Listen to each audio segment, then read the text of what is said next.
আমি মঙলদৈৰ দৰং জিলাৰ দেৱচন্স পৰিয়ালে দেৱচন্স গ্ৰুপ বঁটা এটা আমি 2015 চনৰ পৰা প্ৰৱৰ্তন কৰিছোঁ। আচলতে এই সাহিত্য বঁটাটো যিসকল শাৰীৰিকভাৱে অক্ষম, আমাৰ শ্ৰদ্ধা হোমেন বৰগোহাঁই ডাঙৰীয়া এইটো আমাক ক'বলৈ দিছিলে যে বিশেষভাৱে সক্ষম তেখেতসকলে শাৰীৰিকভাৱে নহ'লেও তেখেতসকলে সমাজত যথেষ্ট ধৰণৰ বৰঙণি আগবঢ়াব পাৰে, বৌদ্ধিকেই হওক বা সাহিত্যিকেই হওক, যিকোনো সৃজনীমূলক।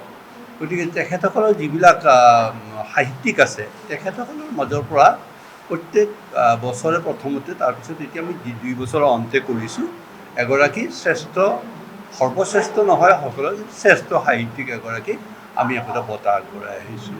সেই বঁটাত থাকে 1 লাখ টকা, এখন প্ৰশস্তি পত্ৰ, এখন চেলেং, গামোচা, ফুলৰ থোপা আদিৰে আৰু কিতাপৰ টোপোলা এটাৰে। তেনেকুৱা ধৰণে আমি 15 চনত আমি দিছিলোঁ আপোনাৰ এই জোৱালা বৰা, তাৰপিছত আপোনাৰ ৰশ্মিৰেখা ভূঞা, জেছমিনা বেগম, ধ্ৰুৱজ্যোতি দাস, তাৰপিছত মণিকা দাস, শৰ্মিষ্ঠা প্ৰীতম, এখেতসকলক এতিয়ালৈকে 6 গৰাকী দিয়া হৈছে। এইবাৰ দিম আমি নগাঁৱৰ ইতিমধ্যে তেওঁ বাছনিত উঠিছে পৱন কুমাৰ বৰা, পুৰণি গুদামত।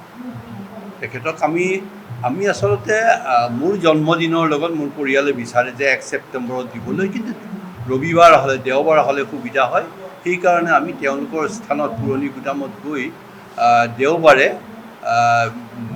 31 আগষ্ট হ'ব, সেইদিনাখন ৰাজহুৱাভাৱে তেওঁক সম্বোধিত কৰি আমি সেই বঁটা তেওঁলোকৰ বিশেষভাৱে সক্ষম তেখেত পৱন কুমাৰ বৰা। তেখেতে ভালেকেইখন সৃষ্টি কৰিছে, সাহিত্য কিতাপ ভালেকেইখন লিখিছে আৰু তেওঁ আমি এইবাৰ আটাইতকৈ শ্ৰেষ্ঠ বুলি ভাবিছোঁ।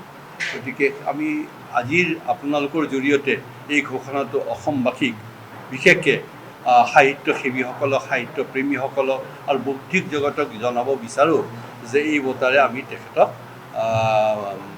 সন্মানিত কৰিম অহা 31 আগষ্টৰ দিনাখন, কিন্তু আচলতে 1 ছেপ্টেম্বৰ দিনা। দেৱচন্সৰ এই বিশেষ বঁটাটি বিশেষভাৱে শাৰীৰিকভাৱে অক্ষম বা বিশেষভাৱে সক্ষম ব্যক্তিসকলক প্ৰদান কৰি অহা হৈছে আৰু এই বৰ্ষত এই বঁটাটো প্ৰদান কৰিব আমাৰ যিটো নগাঁও পুৰণি গুদামৰ পৱন কুমাৰ বৰা, আৰু তেখেত বিশেষভাৱে সক্ষম ব্যক্তি আৰু তেখেতক এই উপলক্ষে দেৱচন্স গ্ৰুপ বা তেওঁলোকৰ পৰিয়ালৰ সমন্বিতে তেওঁলোকৰ যিটো বাসগৃহ পুৰণি গুদামত এই বঁটাটো এইবাৰ প্ৰদান কৰিব আৰু সেই দিনটো থিৰাং কৰিছে, যিহেতু তেওঁৰ জন্মদিনৰ লগত সংগতিত ৰাখি আৰু তাৰে 31 আগষ্টৰ সেইদিনা পুৰণি গুদামত ৰাইজৰ সহযোগত বা তেওঁলোকৰ পৰিয়ালৰ সহযোগৰ লগতে এই দেৱচন্সে সেই বঁটাটো প্ৰদান কৰিব। সাহিত্যৰ লগত জড়িত থকা ব্যক্তিসকলক এই বঁটাটোৰ কাৰণে বাছনি কৰা হয়। নাই, ব্যক্তিজন পোনপ্ৰথমে বিশেষভাৱে সক্ষম হ'ব লাগিব আৰু তেওঁ সাহিত্যৰ চৰ্চাৰ লগত জড়িত হ'ব লাগিব।